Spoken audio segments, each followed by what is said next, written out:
My name is Evelyn Parker, and this winter I turned 80.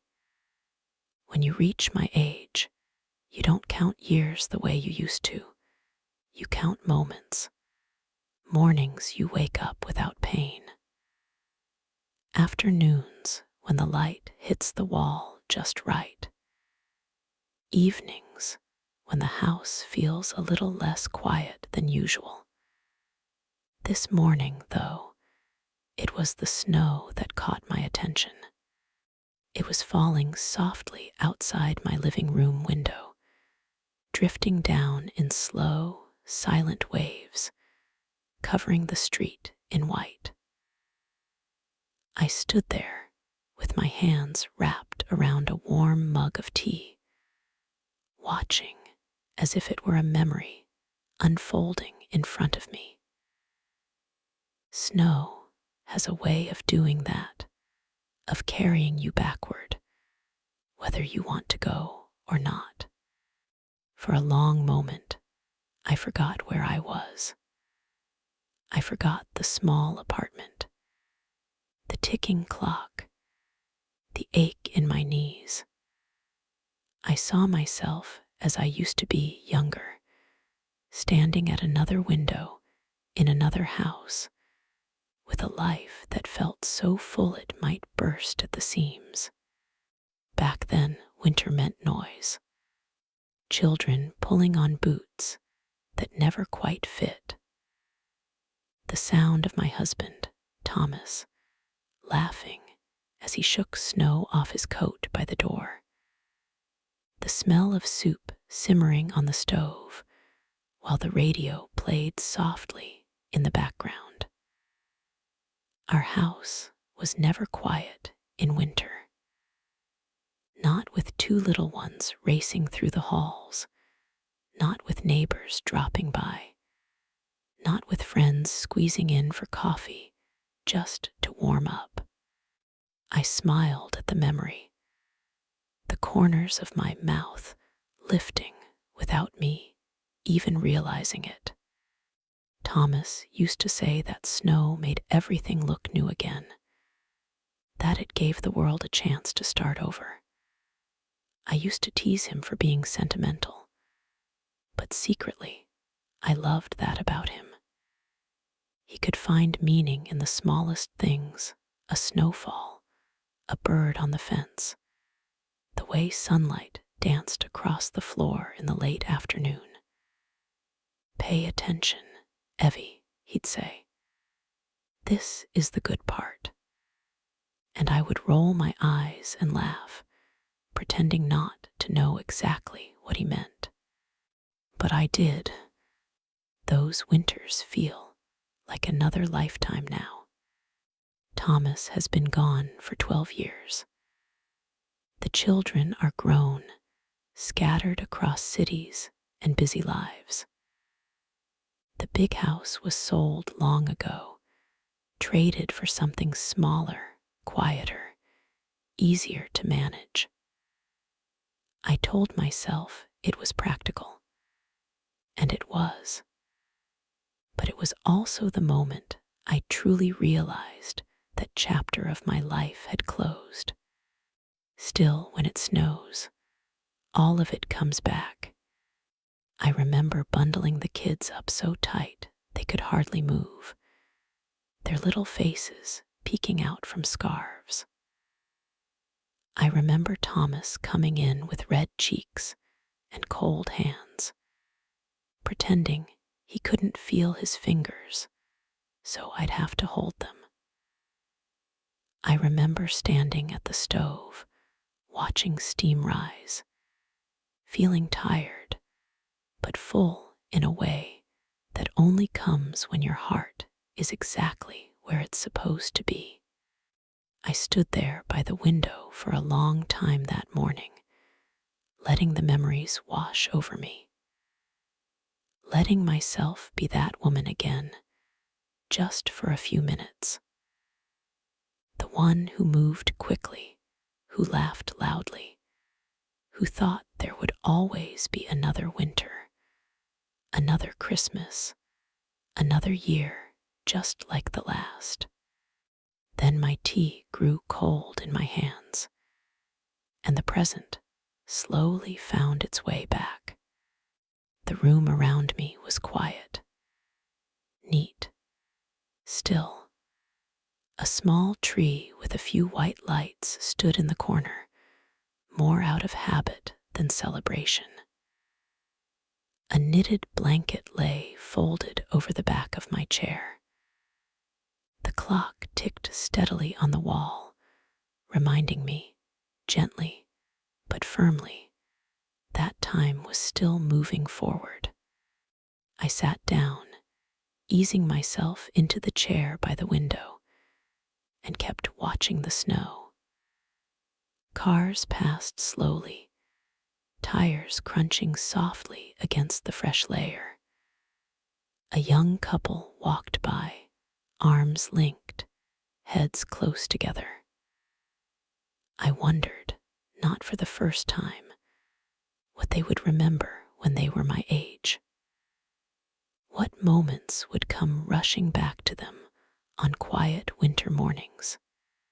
I took a slow breath and whispered to the empty room, "You were right, Thomas. This really is the good part." Even now, even now, I repeated to myself as I sat there, the warmth of the mug slowly seeping back into my fingers. Even now, this could still be the good part. It felt strange to say that about a life that had grown so much quieter than I ever imagined it would be. But the snow kept falling, steady and calm, as if it were trying to show me something, as if it were asking me to slow down, to look, to remember. I closed my eyes, and another winter came back to me. I was in my 30s then, bundled in a thick coat, standing at the front door of our old house, while Thomas wrestled with a frozen lock. The kids were inside, pressing their faces to the window, laughing at the way their father pretended the door was winning. "It's got me this time, Evie," he'd call out, stamping his feet. And I would laugh so hard my sides hurt, telling him to stop fooling around and come in before he turned into an icicle. When he finally burst through the door, he'd scoop up the children, snow and all, and spin them around while I scolded him for bringing half of winter into my clean house. Those moments felt endless then, like they would never run out. But of course they did. I opened my eyes and looked at the window again. The street outside my apartment was already losing its sharp edges under the blanket of white. The world looked softer, kinder, and for a moment I wished I could step back into one of those old winters just for an hour, to feel the rush of it, the noise, the weight of small arms around my legs, the sound of Thomas's laughter filling the rooms.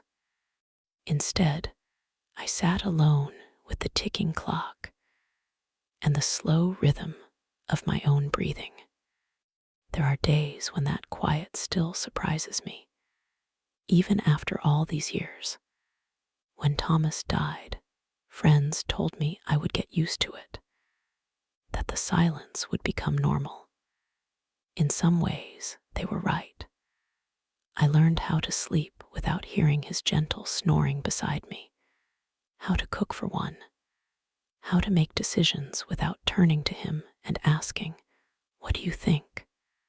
But there is a difference between getting used to something and truly accepting it. Some losses never really settle. They just change shape.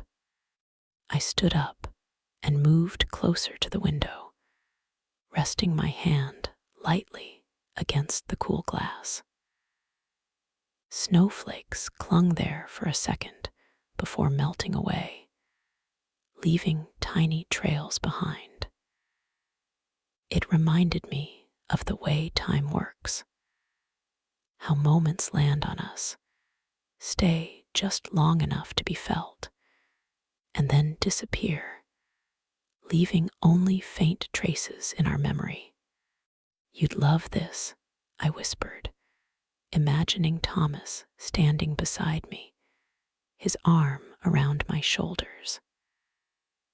"You always did love the first snowfall." He used to wake me up early on mornings like this. "Come look, Evie," he'd say, his voice full of excitement, as if he were a child himself. "The world's brand new today." And I would groan and pull the covers over my head, pretending I didn't care, until he'd kiss my forehead and drag me out of bed anyway. Now, I would give anything to hear that voice again, to be woken up like that just once more. The children would come running too, still in their pajamas, their hair sticking up in every direction. We'd stand together at the window, mugs of cocoa in their hands, and plan the day. Snowmen, sledding, soup for lunch, movies in the afternoon.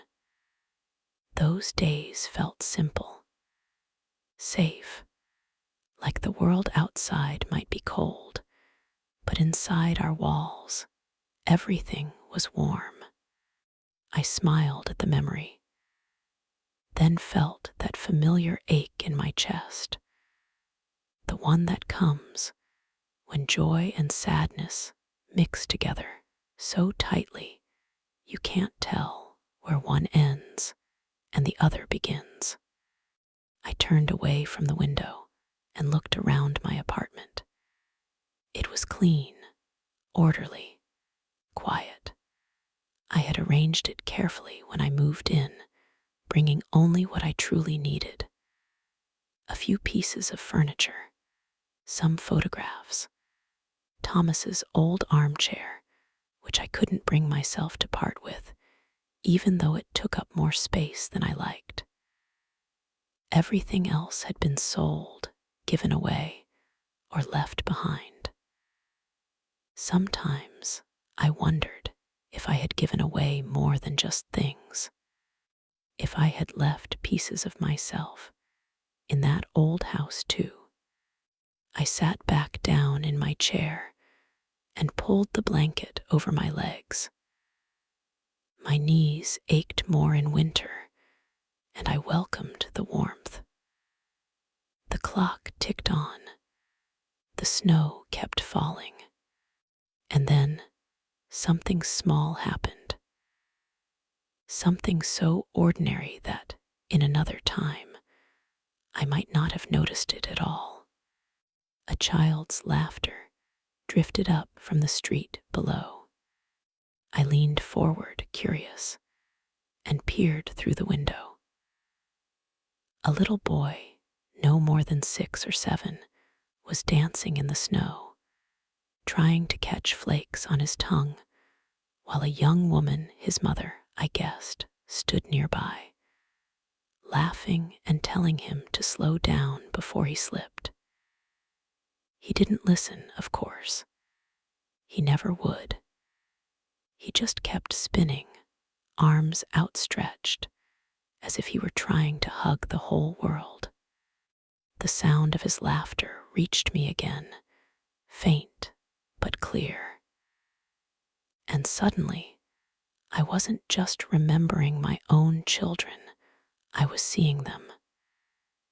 In him, in the way he moved, the way he looked up at the sky, the way he trusted the moment completely. Something stirred inside me then, a feeling I hadn't had in a long time, not just nostalgia, but a quiet pull.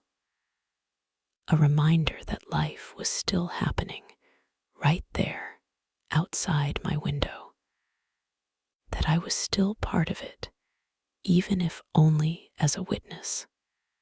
I sat there watching them for several minutes until the cold finally chased them back inside. When they disappeared from view, I realized my heart felt lighter than it had when I first stood at the window that morning. Maybe, I thought, the snow wasn't just reminding me of who I used to be. Maybe it was asking me who I still could be. Who I still could be. The thought stayed with me long after the boy and his mother had gone.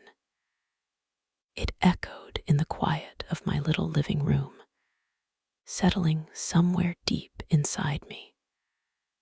I had spent so many years looking backward, measuring my days against the life I once had, that I had almost forgotten there was still space in front of me. Not for big adventures, perhaps. Not for loud rooms and busy kitchens, but for small things, for moments, for choices that could still make a difference, even if only in quiet ways. I looked down at my hands resting in my lap. They were thinner now, the skin pale and marked with age, veins standing out where they never used to. These hands had once been strong. They had lifted children, kneaded dough, planted flowers, held Thomas's hand through long evenings and harder days. They had worked and cared and created a life. And now, most days, they simply rested. There was nothing wrong with that, I told myself. Rest is earned. But something in me stirred at the idea that perhaps they could still do more. Even just a little. I glanced again at the small tree in the corner. The white lights blinked softly, reflected faintly in the window glass. It wasn't much of a tree, but it was enough to remind me what season it was. Enough to remind me of all the winters that had come before, and of the many people who had once filled them. Slowly, carefully, I pushed myself up from the chair. My knees complained, as they always did, but I waited until the ache settled, and then made my way toward the hallway. I hadn't planned anything. I didn't even quite know what I was doing. I just felt a gentle urge to move, to not let the day pass exactly the way it always did. In the small closet by the door, I found my coat and scarf. The scarf was old, soft from years of use. The color faded to a gentle gray. Thomas had given it to me one Christmas long ago, teasing that it matched my eyes. I wrapped it around my neck now, smiling at the memory. Then I slipped on my boots, taking my time, steadying myself against the wall as I bent down. When I opened the door to the hallway, a rush of cooler air greeted me, carrying with it the faint scent of winter. The building was quiet, most people still inside, warm and dry. I made my way slowly to the elevator, pressing the button and waiting, listening to the distant hum as it climbed toward me. Every movement felt deliberate, like I was stepping out of my usual rhythm and into something new. Outside, the snow was falling just as softly as it had been from my window. Up close, it felt different. colder, sharper, real. It kissed my cheeks and lashes as I stepped onto the sidewalk, and I laughed softly to myself at the surprise of it. The world seemed hushed, as if the snow had wrapped everything in a blanket. I didn't go far. I didn't need to. I just walked slowly down the block, feeling the crunch beneath my boots, breathing in the cold air, letting it fill my lungs. Each step reminded me that I was still here, still moving, still part of this world, even if my pace was slower than it used to be. I passed the spot where I had seen the little boy playing earlier. The snow there was already marked with footprints and small slides, evidence of his joy. I paused and looked at it, imagining his laughter again. And for the first time in a long while, I felt something close to excitement. Not the kind that makes your heart race, but the gentle kind that warms you from the inside. The kind that says, there is still something for you here.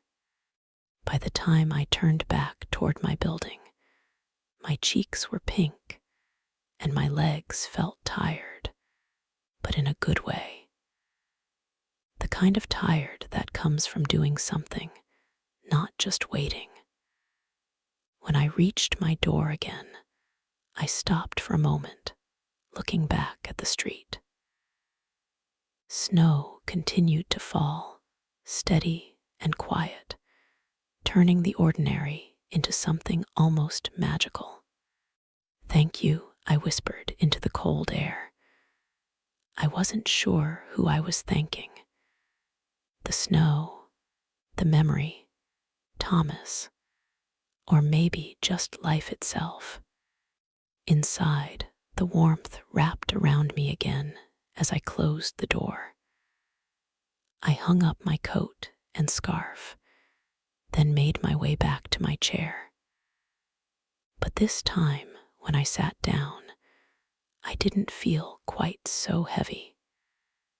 The room felt the same, but I didn't. Something had shifted, just a little. I picked up my mug and took another sip of tea, now reheated, and looked once more out at the falling snow. And as I watched it, I realized that the memories it brought weren't only there to remind me of who I used to be, they were there to show me that the woman I had been was still inside me, still capable of warmth, of curiosity, of stepping, however slowly, into something new. And that, I thought, might be enough. As the afternoon faded into evening, the light in my apartment changed. The pale gray of the snowy sky slowly deepened into blue, then into the soft darkness of winter night. I turned on the lamp beside my chair, and its warm glow filled the room, chasing away the shadows that always seemed to grow longer at this hour. Outside, the snow kept falling, steady and quiet, like it had no intention of stopping anytime soon. I sat there for a long while, listening to the sounds of the building around me. A door closing somewhere down the hall, the muffled voices of neighbors passing by, the distant hum of traffic softened by the snow. It wasn't silence, not really. It was the quiet murmur of other lives going on, close enough to remind me that I wasn't alone in this world, even when it felt that way. I reached for the small photo album on the side table, the one I kept close for days like this.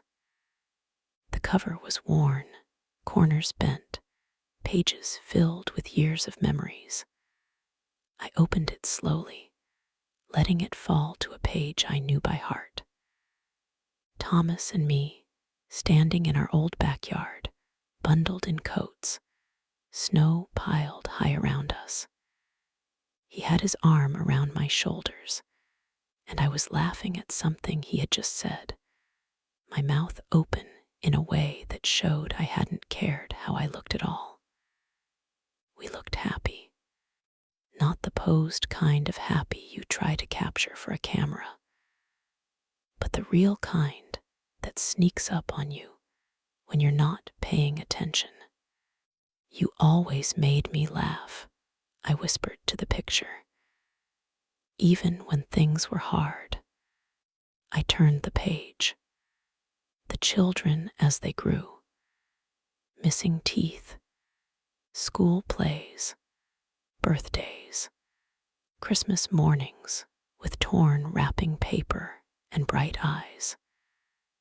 Page after page of a life that had been full beyond anything I could have imagined when I was young.